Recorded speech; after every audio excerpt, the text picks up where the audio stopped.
to another Tuesday evening lesson here with us today. And as usual, we're going to carry on with our preparation like we started last week for the Congress, for the upcoming Congress in October. So if you're working with your tens and you're going to meet up, it's always good to go through the articles and the things that we're going to go through in the Congress before, so we can actually prepare ourselves. And last week we took a look, well, we started at lesson 1 with the power of prayer, and we did the first and the second one. So today we're going to carry on with item number 3 from Rabash. So as usual, if you have any questions, queries, shoot them through. We'll try to get through them as best we can. In fact, I'm going to put the questions tab into here so I can see them all the better. Rightio then. Excerpt number 3 from the first lesson of the Congress for October, which is called The Power of Prayer.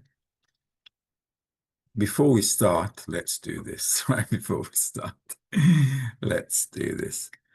First of all, let's define what a prayer is, all right? So as you know, in religion, there are a lot of, people praying all the time.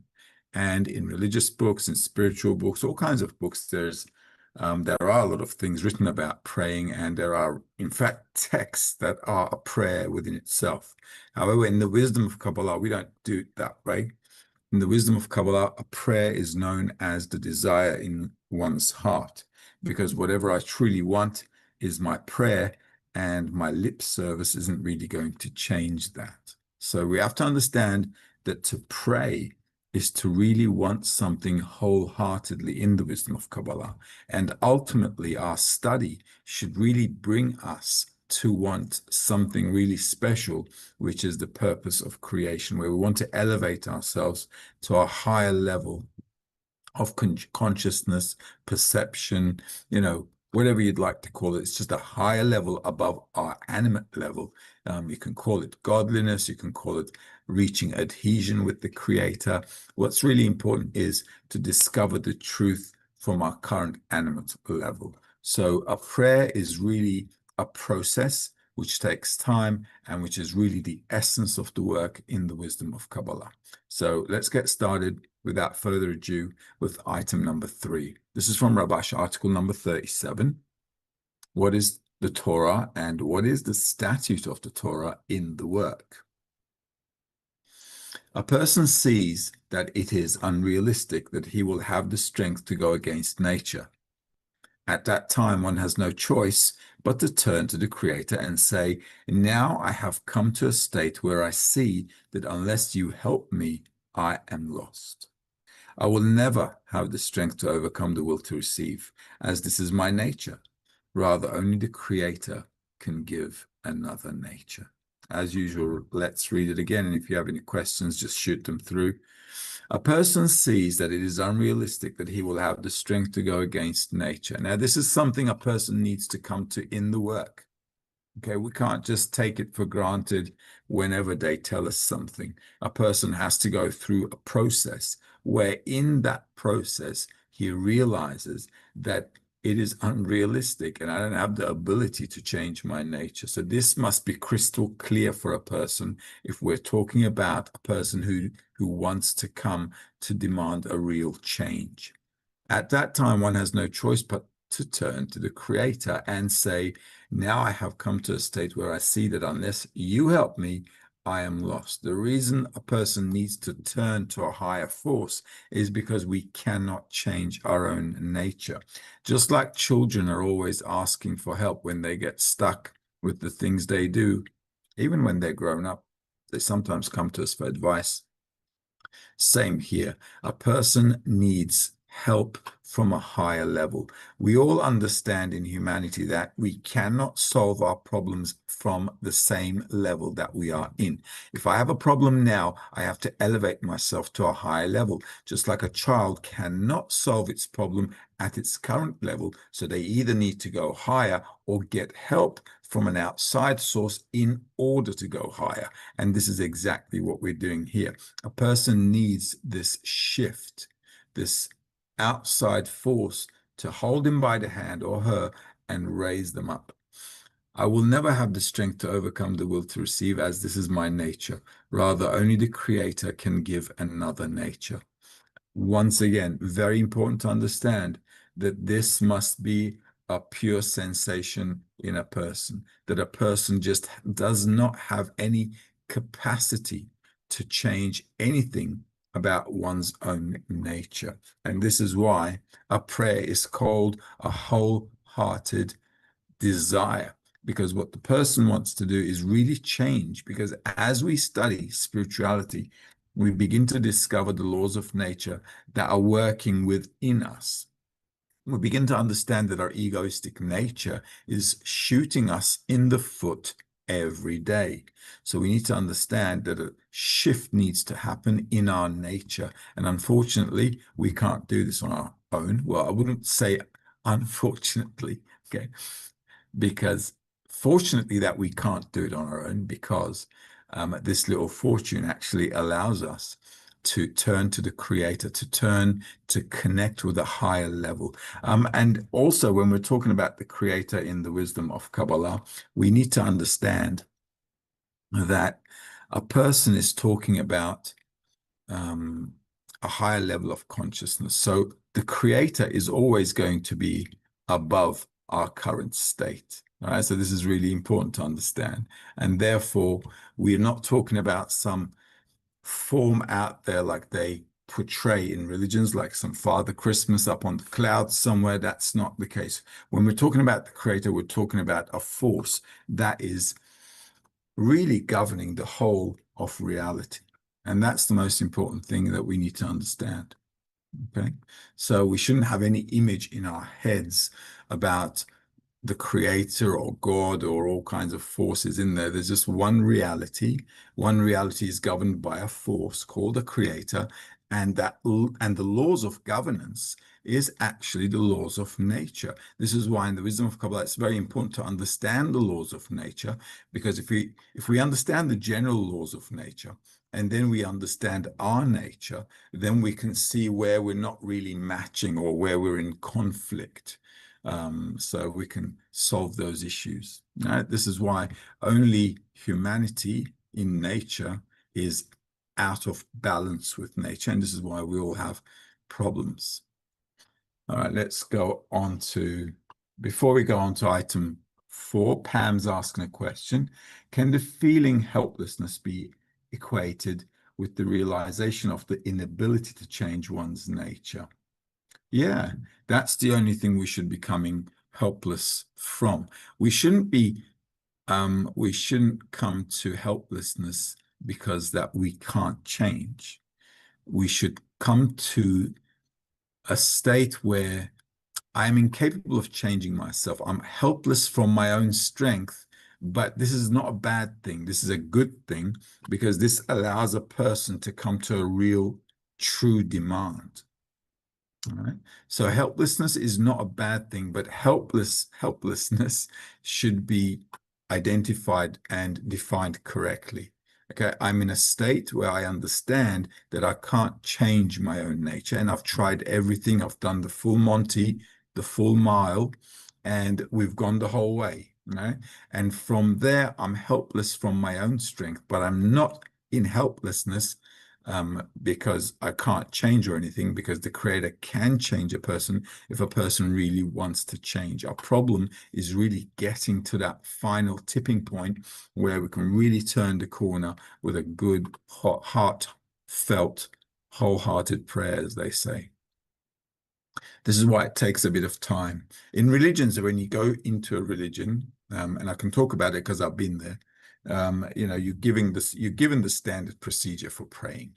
Okay, so it's all written down. You know what to do at what time and so on. You know the procedure, but it's life doesn't work that way. It's like it's like learning and memorizing. If I memorize something and then after a while I'm going to forget it, but really going through the process is learning it.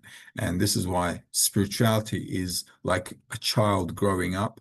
And through the growth process, we really come to understand and acknowledge how nature and how our nature works. So these are really important things for us to then come face to face with those characteristics, which we need to kind of like, sandpaper the edges or make changes and amendments and see what I can do and see what I can't do.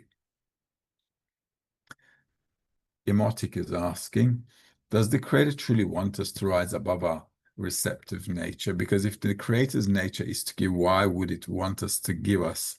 Why would it want us to give us as well? That's a nice question. Wouldn't the Creator want us to receive? Well, absolutely. He does want us to receive, but he doesn't want us to receive like an animal.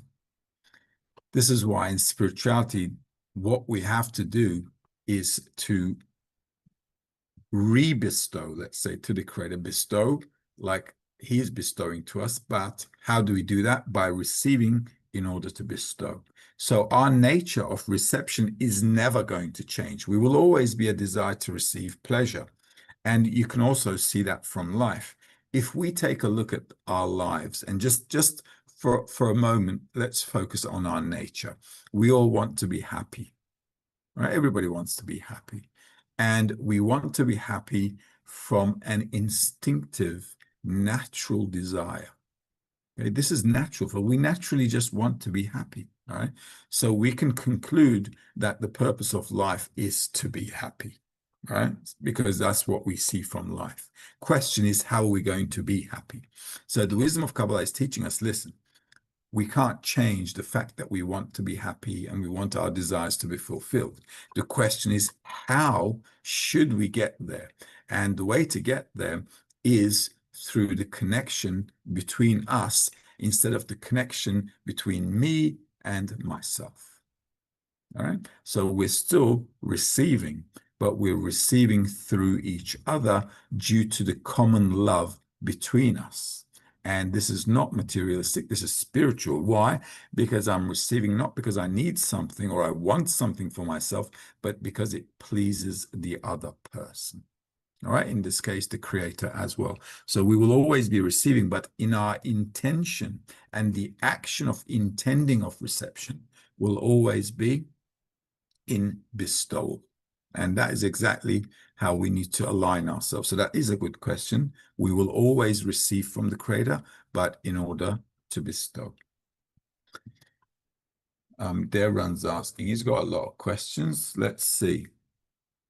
One, as one rises to the level of generosity, does the desire to receive move in the opposite direction towards the depths? Does superficiality disappear? Okay, you got a lot of questions, okay? And in one question, you got 3 questions. That's not good, all right? It means you haven't clarified the question, all right? So when you have a long question, it means you're not really clear about the point you want to address. So a good question is a short, sweet question with a question mark at the end, so you know exactly what you're addressing, okay? So let's go with your third question. That's a short one. You said to always approach friends from the right. Friends should approach each other from the right. So do you, the guide, show us the way from the right?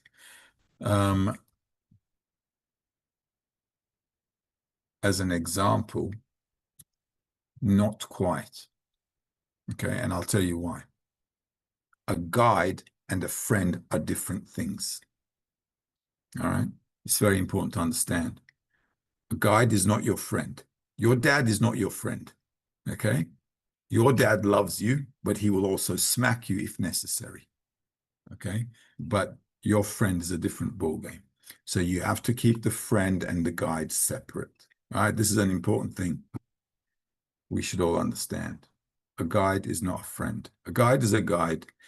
How you can learn from me is if you saw me with my 10, okay, how I was with my 10 and how I work with my 10, that you can take as an example, that's for sure.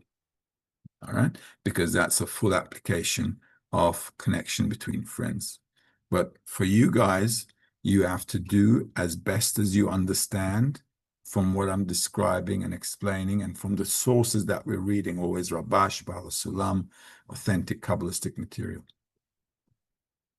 Shema is asking, if the Creator is a force, does our effect on reality become like that of the Creator when we act like Him? Absolutely. Because we then align ourselves with Him. So we actually become partners, participants in reality, which is actually what it should be. Otherwise, we will always stay like a little animal. Okay, so the Creator doesn't want us to be a little animal. He wants us to be at his level so we can connect with him. All right, that's very good. It's a good question. Can we perceive ourselves through the eyes of the Creator? No. You can always perceive reality from your eyes, but never, ever from the eyes of somebody else. You cannot exit your own vessel. Medicare is asking, dear teacher, Abash and Baal Islam emphasize that man can only bring half the prayer and the other half must come from the Creator. How can we recognize when our prayer is genuine enough to become that half which the Creator completes? By getting an answer. A prayer is only half because you haven't got an answer. That's why you've got to bring the vessel and the Creator has to bring the light. That's why half is your side, half is his side. But if you don't have a vessel, there's no light. Matt is asking, the Creator is our root and we want to return to our root.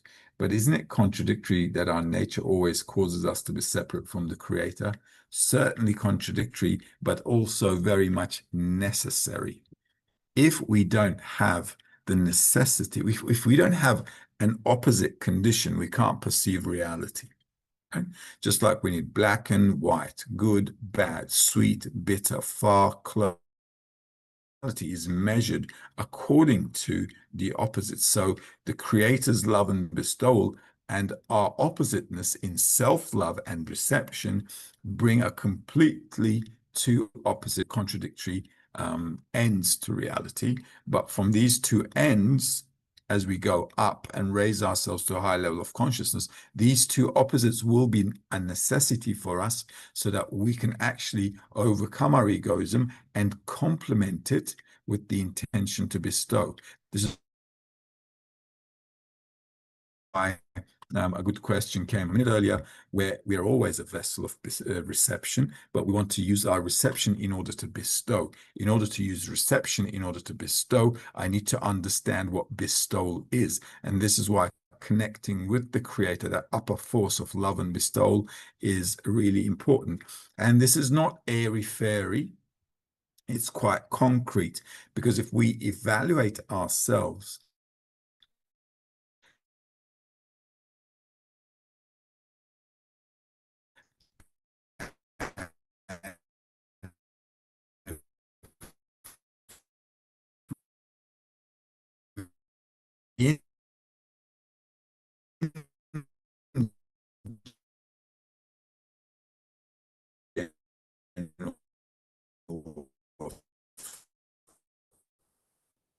in general reality, we're all, there is a problem with the internet. Do we have an internet problem?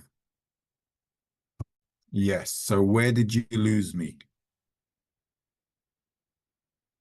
I will answer Matt's question again. Okay?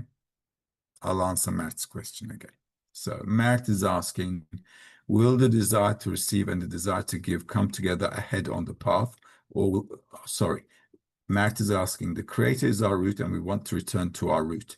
But isn't it contradictory that our nature always causes us to be separate from the Creator? Nature is always contradictory because we always perceive things from opposite ends. Okay? Just like sweet and bitter, far, close, good, bad, ugly, beautiful. Everything must have two opposite ends. Now, in our reality, we don't perceive the Creator, which is a force of love and bestowal. We perceive our own nature, which is self-love and self-reception. Now, that is also a question mark because a lot of people don't think of themselves as egoists. As we study more and more the wisdom of Kabbalah, we learn the laws of nature and we learn the laws of human nature. Then we begin to understand that the way human nature works and the way that the laws of general nature work are conflicting, are contradictory to each other. We can also see this in our reality. The whole of nature at the animate, vegetative, and still level, they all are acting in harmony. They're all sustainable and they can move forward, no problem. You stick humanity into the picture, the world goes haywire. Why? Because we're out of balance. So humanity has the ability to actually raise itself consciously by understanding the problems with its own nature and matching it to how the Creator created nature. By doing this consciously, we allow ourselves to rise to a higher level. And that's the whole idea of the wisdom of Kabbalah here. And why we need the Creator for that? Because we can't change our own nature and we need help because of that. And that's also understandable. If we didn't need any help, we would never need the Creator in the first place. Okay, we just do it ourselves and the Creator doesn't need to be around. So we wouldn't really, there's no real point then in connecting with the Creator. But the whole purpose of life is to get pleasure from connecting with the Creator. All right. And remember, as I said, our nature wants to be happy instinctively. By nature, we want to be happy. All right. And this is why the purpose of life is to be happy.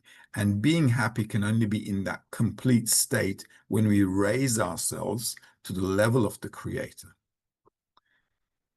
All right. Darren's asking, will the desire to receive and the desire to give come together ahead on the path, or will they turn back and return where they started? No, they need to unite. The desire to bestow of the Creator needs to unite with our intention to bestow to the Creator. But the desire to receive, the will to receive, our nature will always be a will to receive. This is important to understand. The Creator wants to bestow. He wants us to receive everything, but he doesn't want us to receive like a dog who's just been thrown a bone. He wants us to receive at his level. And that level can only be with our intention to bestow to the Creator. Okay? This is an important thing to understand. Bestowing is done with the intention of the action. That's how we bestow. Pelin's asking, how can we manage to love when we need to be loved? How can we want this? Well, that's why we need each other, don't we? Everybody needs love, right? There's a song like that when I was, yeah. All right. So yeah, we all need love, and that's true. And this is where humanity is coming to. All of us understand that there's just one thing missing in our lives: good companionship, good loving relationships. Life will bring us to understand that the only way we can exist is by loving each other. Until then, humanity will suffer, or we will study and become conscious people by studying and realizing it. Devran's asking, I just answered this question. Okay, let's see. Sarah is asking, when a person prays for themselves, they experience pain, but when they pray correctly, they experience pleasure. So how can a person pray with pure intention without being caught between pain and pleasure?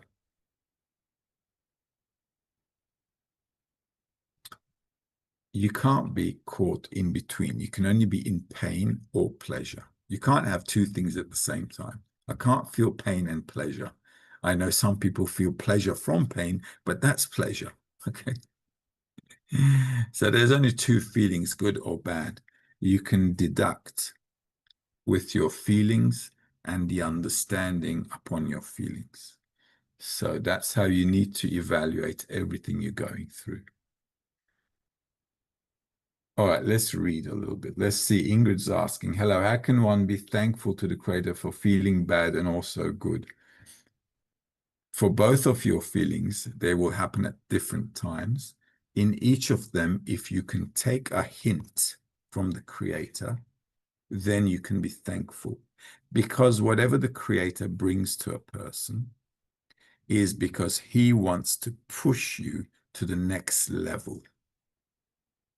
And that's the important thing to understand. So even if I have something negative come my way, if I get the hint, if I understand, oh, I need to change something, maybe I need to change this, maybe I need to change that. If I take it as and use it as a leverage, I can be thankful. All right, Shema is asking, what exactly does it mean to influence reality? Right now, all of us are influencing reality in a bad way. How? Because we're all egoists. Okay? So life is bad, right? Correct? Why? Look at the world. Everybody's fighting. Everybody's in conflict. There are more than 150, 60 conflicts around the world, like wars, conflicts, right? So what are people doing? Really torturing each other. So we have an influence on the planet, don't we? Our bad nature is influencing the planet. So how can I influence reality in a good way? If I correct myself, that's the only way. And if we all do it slowly, slowly, slowly, then we have a ripple effect. And that's how. Let's read a little bit more. Let's go to item number 4. Otherwise, we're never going to finish this. Rabash article number 246 concerning shikalim. This is the second article. When a person wants to make a move in order to bestow, if it begins to weigh its benefits, the body objects to him because it does not see what it can gain if he acts in order to bestow. At that time, his only counsel is prayer. This is the meaning of what our sages said, a prayer makes half.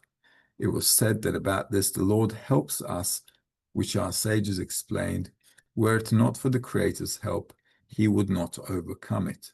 It follows that a person can only give half, which is a prayer, and the other half the Creator gives. Let's read that again. This is also an answer to Melike's question. When a person wants to make a move in order to bestow, if he begins to weigh its benefits, the body objects to him because it does not see what it can give, what it can gain if he acts in order to bestow. So this is a realization, which means I have to sit down and think rather than blindly do actions. All right. So if I want to do good things to the friends, I need to sit down and think, well, what am I getting from this? What's the objective? What do I want to get? And this is a question a person should always be asking oneself. What's the goal here? And if I make a logical calculation, my desire to receive pleasure for myself should say, listen, this isn't really going to give us any payback. So why should we do it? Okay. So then I come up with an obstacle. So in front of me, the desire to receive doesn't really agree with doing things for other people without a paycheck. At that time, his only counsel is prayer, because one understands that one cannot overcome his desires all the time. This is the meaning of what our sages said, a prayer makes half. It was said about this, the Lord helps us, which our sages explained, were it not for the Creator's help, he would not overcome it. It follows that a person can only give half, which is a prayer, and the other half the Creator gives. So we always have to come to the Creator with a vessel, a correct desire. Okay, a prayer equals a correct desire in the heart. So our genuine desire to change, to want to overcome our egoism, is what brings a person help. And you will get help. You'll get stuck, you'll pray, you'll work on it, think about it, ask for it, and you will overcome stuff. On the path, a person should always get stronger day by day. If we're studying good, we should be stronger. We should have more understanding. So if I have a problem today, I understand I couldn't overcome it. I really fell into that egoism. It allows me to understand egoism. It allows me to understand where I'm bad. It allows me to then understand, well, can I overcome this? What can I do to be better? And these kind of things is called inner work. These are all part of the prayer. If I'm thinking and contemplating and overgoing the things that I'm going through, and then, meditating on what I need to change, what I want to change about me, that's already a prayer. Because remember, a want, a desire is a prayer. So how can I enlarge something? How can I enlarge a desire if I want to cause it to change me? By thinking about it. Okay? You can grow your desire by thinking about it. a lot of people don't think in life. This is why they get nowhere. Right? Understand what I mean? It's really important to understand these are laws of nature. If I want something, I can make it a great desire if I focus and think about it all the time. All right. Excerpt number 5. The correction, this is from Rabash as well, the meaning of dust, from the article, The Meaning of Dust. The correction is to take upon himself once more the quality of bestowal. However, it is not within man's power to do so, as it is against his nature. For this reason we say, Hear, O Lord, and pardon me. Pardoning means, as our sages said, although he is unworthy of deserving, which is called, and I will pardon that which I will pardon. That is, we ask the Creator to give us this power, although we cannot make this power. This is the meaning of the verse, Lord, be my helper, as our sages said, were it not for the help of the Creator, he would not overcome it. And all we can give is prayer. All right, so this is also important to understand. The correction is to take upon himself once more the quality of bestowal. However, it is not within man's power to do so, as it is against his nature. For this reason, we say, Hear, O Lord, and pardon me. So as you can see, all of the articles in the excerpts are bringing us to one thing: the study, application of the study, understanding that I can't overcome my nature and I have to turn to the Creator. This should build a correct prayer. All right, is that 5 steps for you? That makes sense? Hopefully it makes sense. All right, so this is how we should kind of like look at it. We want to apply the things we're learning inside the group, and then we want to go through a lot of feelings between our friends, right? Like one of your friends had a day today, and she asked me what's going on, what am I supposed to do? That's a good question. So we just need to keep studying and working on things so we can solve them with an understanding. All right, and this is important. We will go through many things during the life cycle of this study. And the more you go through, the better.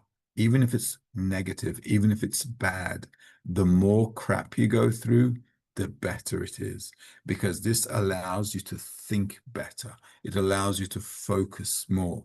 If you can use the group, the environment, as a leverage to strengthen yourself on top of the negative things you're going through, then you've got the power of the group, which is where the Creator is.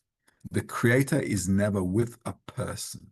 The Creator is always in an environment. This is why we always talk about the power of the group, the power of the 10, the power of the environment. Why? Because the environment can hold me and get me out of all these negative thoughts and feelings and focus me again on the goal. And then I can use the things I'm going through to direct them towards the goal. And I can at least, even if I don't understand what I'm going through right now, at least I can continue and attain some kind of understanding in the future, just like children don't understand what's going on with them now, but as they grow up, they will understand. Right? You've probably heard from your parents, once you grow up, you'll understand. Okay, so this is the kind of rap we get when we're children, and it's true because our mind doesn't yet comprehend what we're going through. So as we get older, it starts to click. So the study should do the same thing. As I'm developing more and more, I should start to click and I start to feel how my egoism works. I start to see how my actions and behaviors are actually coming like instinctively without any consciousness. I'm like acting like a program. Okay, the more you start to see it, then you're going to start to raise yourself higher because you begin to see things now before they happen, because you understand how your instinctive nature works. And that's all egoism, which is fine. But now I can elevate myself to observe it, and then I can see the bad in it, which brings me to a desire to change, which is the prayer itself. We all good? You're good. All right. Let's read excerpt number 6. This is from Baal Salam, Shamati number 57. We must know that the prayer corrects a person even more than punishments. Thus, when prayer appears instead of punishment, the affliction is lifted and the prayer is placed in its place in order to correct the body. This is the meaning of what our sages said: rewarded through Torah was not rewarded through suffering. We must know that the path of Torah is a more successful way and yields more benefits than the path of suffering. This is because the vessels that will be fit to receive the upper light are broader and can yield adhesion with the Creator. This is the meaning of he is cursed until he says, I want. It means that the Creator says, I want the deeds of the lower ones. The meaning of prayer is what our sages said. The Creator craved the prayer of the righteous. For by the prayer, the kelim, the vessels, are made fit for the Creator to later give the abundance, since there is a fit kli to receive the abundance. Very nicely explained. Let's delve into it paragraph by paragraph. We must know that the prayer corrects a person even more than punishments. As you know, in life, there are only two ways to advance. One, if I get pushed from behind, which is called suffering. Okay. Two, if I'm smart, I can learn and study. And with consciousness, I can behave in a more civilized manner. Well, according to the wisdom of Kabbalah, obviously. Thus, when prayer appears instead of punishment, the affliction is lifted and the prayer is placed in its place in order to correct the body. Why? A person has come to the prayer because of the study. So by understanding and seeing the bad nature of egoism, one comes to a desire to change. Now, if I don't study and do not come to the desire to change myself, what do you think is going to happen? Well, we're just going to get slapped around by life, aren't we? Right? That's the only answer to it. It's just going to say, hey, listen, you're a bad, naughty boy. Bang here, bang there. And you know what I mean. And he doesn't have rules. You know, he'll show you right and he'll be between the legs. And next thing you know, it's no rules. And there's no way to defeat life. You have to understand life will push you until you break. Okay? There's no getting out of it. So the smarter way to do is the same thing with kids. When you have stubborn children, you got to pull them by the ear all the way to school. If you got a smart kid, he's already going to school. He's already ready in the morning saying, let's go. Okay. So he's already back from school. His homework's already on the table. He's finishing it all off. Why? Because he understands I've got to get through this if I want to get what I want in life. Now, that's a smart kid.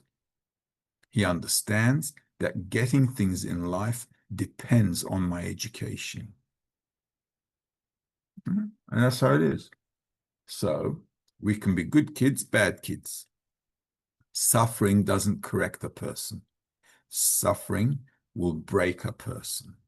Like he says here, this is the meaning of he is cursed until he says, I want. The Creator will break us until the person says, okay, I want to do this. So if you look at all of humanity's sufferings, you can make some sense of it. And the Creator has no rules. You know, kids, women, children, grown-ups, he will take them all out. No mercy. Why? Because that's the law. Laws of nature we have to understand. We either have to move with the Creator in the flow of nature's development, or we're going to get messed around with. So smarter move is to study and to learn how we need to change consciously rather than getting beaten up all the time. Excerpt number 7. Fuat is asking, it's his first question, so I'll give him a go. How will we discover the desire for the happiness we need? Well, only through the evil. All right? when do we want good things in life? When we lack them. Okay, if I had it good, I'd never want to move. Right? So I say, everything is good. If you got friends who have a good life, they don't usually ask about life. You know, hey, I got money, I got this, I got that. I say, what do you worry? Let's live, and we're going to die tomorrow anyway. Okay, so he doesn't really have the question. But what brings a person to the question is, where is my happiness? That's suffering. Where is the happiness that I want in life? That's a suffering question. A guy can be rich, can still ask the same question. He has everything, but he's suffering, right? So we have to understand that without suffering, a person doesn't want. The question is, how much of a suffering should we take before we move? Okay. So until I move, do I want to be going through a lot of suffering? Or, if I just get a bit of humidity from the air, that's what they say in Turkish, get some humidity from the air, feel that little touch and move before you get hit. Okay? And that's how we need to behave. All of a sudden, I got everything in life. I feel like I have everything. I don't feel like I got anything missing, but life still feels empty. That is still suffering. So to discover the desire for happiness, you need to be unhappy. Okay. And this is why the Creator makes us unhappy in our current nature. Our nature is programmed to be unhappy. You can't be happy in our current nature. And so understanding that is already magic, because it allows you to click. It allows you to see that there needs to be a change. Okay. If you don't understand that, then you can't understand why you need to change. This is why everybody on the planet wants to change the world. Okay. But they don't understand that you need to change this approach to change the world. So if you want to change the world, you got to change yourself, because it's your perception, right? And this is why humanity can never get anything done. Nothing, no success will ever come through any innovation they can possibly do. Nothing will be good. Nothing can come good from anything we've created from our egoistic nature. You see, it's a matter of understanding this point through all the sufferings we're going through in humanity. Nothing good will ever, law of nature, will ever come from anything we do from our egoistic nature. Impossible. Rabash, excerpt number 7. Come on to Pharaoh, number 1. We should pay attention and believe through the worst possible states and not escape the campaign, but rather always trust that the Creator can help a person and give him, whether one needs a little help or a lot of help. In truth, one who understands that he needs the Creator to give him a lot of help because he's worse than the rest of the people is more suitable for his prayer to be answered, as it is written, "The Lord is near to the brokenhearted and saves the crushed in spirit." Again, we should pay attention and believe through the worst possible states and not escape the campaign, but rather always trust that the Creator can help a person and give him, whether one needs a little help or a lot of help. This is important to maintain in the work.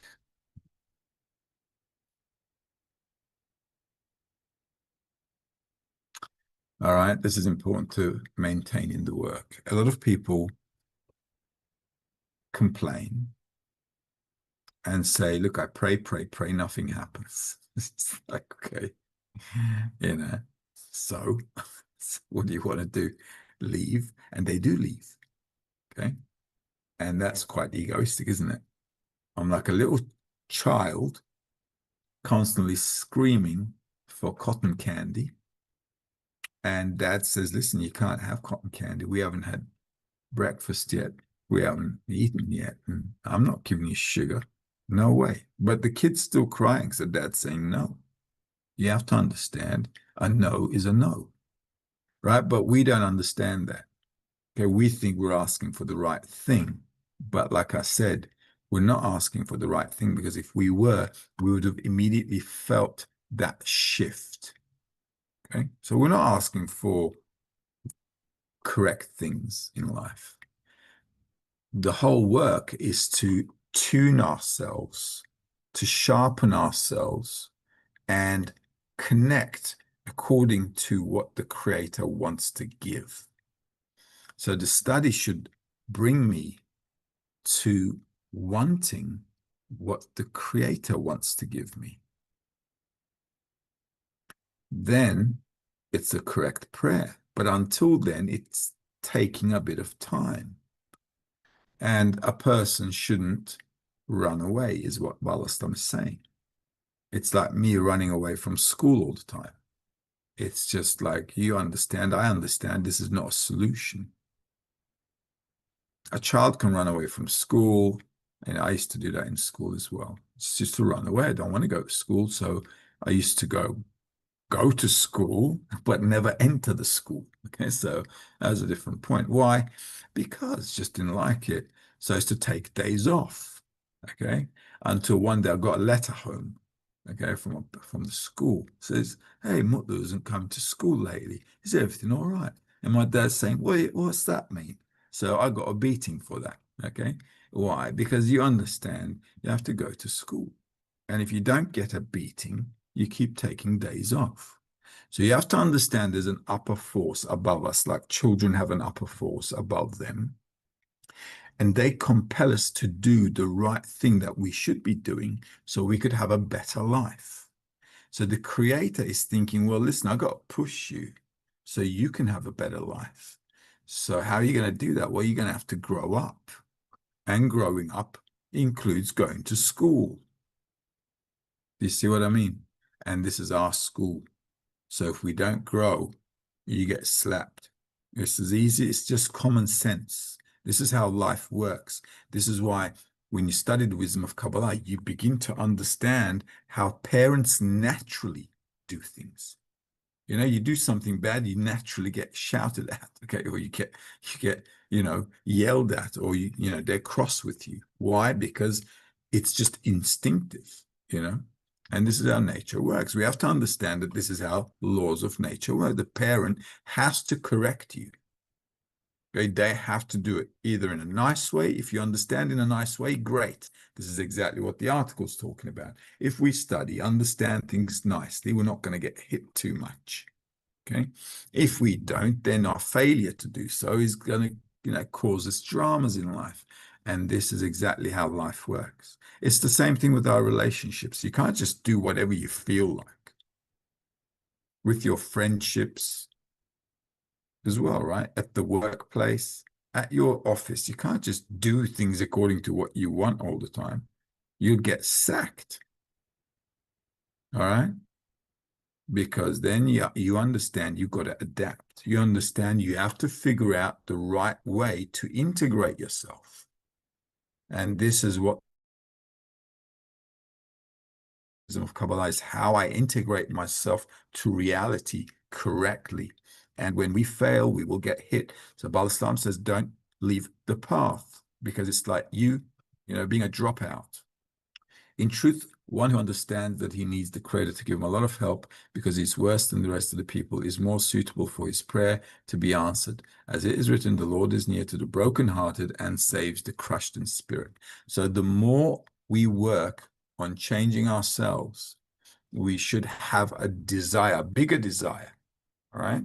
The study, the bigger the desire to change. Now, a lot of people, like I said, don't have the patience, so the desire doesn't grow. They just leave the path. Okay, not much I can do.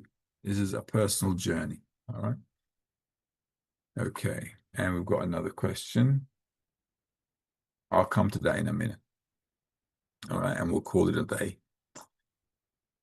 So as we grow more and more in need of help, the Creator will help us, but it has to be directed towards the path. All right, so it's important to understand that we've got a path. It needs to be directed, and I need to channel myself according to that proper development, according to the laws of nature, so I can adapt properly to life, to Creator's way of life. Okay. Right, we've got a few more questions. Let's answer those. Matt is asking, we continue to act selfishly in our worldly lives. Will we never have anything to do with these actions? Will there ever be a time when we need to correct them? You will come to a desire to correct them sooner or later. Like I said, you can either want to correct them yourself as you see them, or they will make you see things. You know, life's suffering. How do we grow up in life? We get a bad experience. From a bad experience, we come to a conclusion. And then we say, you know what? I don't want to do that again. Why? Because a bad experience caused me to change that suffering. Okay, so we have to understand we can't go with suffering. There's no end to the suffering issue. So we have to understand that life is already teaching us that if you keep wanting pain and painful experiences to change, it's just not worth it. This is why a lot of people are in depression, they're sad, lonely, ending up in drugs, abuse, all kinds of, self-inflicted pain. Every 45 seconds, somebody's committing suicide on the planet. Why? Because there's suffering and there's no answer to the suffering. So we have to bring some kind of understanding to the things that we're going through in life. Otherwise, we're just all going to go crazy. And this is why this wisdom allows us to connect the feeling and the mind together so we can make some sense out of it and grow ourselves up. Emotic is asking, is it best to think of yourself that at all times it's you facing the Creator? You can think that, meaning that the Creator dresses himself as the friends. You can think that. Thus, love of friends is really love of the Creator. Yes, you can say that. Because at the end of the day, loving somebody requires a change in nature, right? So if you change your nature, you loving somebody, your friend, and loving the Creator is going to be the same thing. Why? Because you changed. But if you say, I love the Creator, but I don't like this guy, then obviously that's egoistic. You see what I mean? When you change, you love everybody. The good, the bad, everybody. It's an interesting feeling, but you'll understand why it's a necessity, that the nature comes from this opposite form to a completely different form, from one extreme end to another. All right, we're going to call it a night because I've got another program in 5 minutes. I'm going to love you and leave you. Take care, and hopefully we'll hook up again next Tuesday. All the best. Have a good night.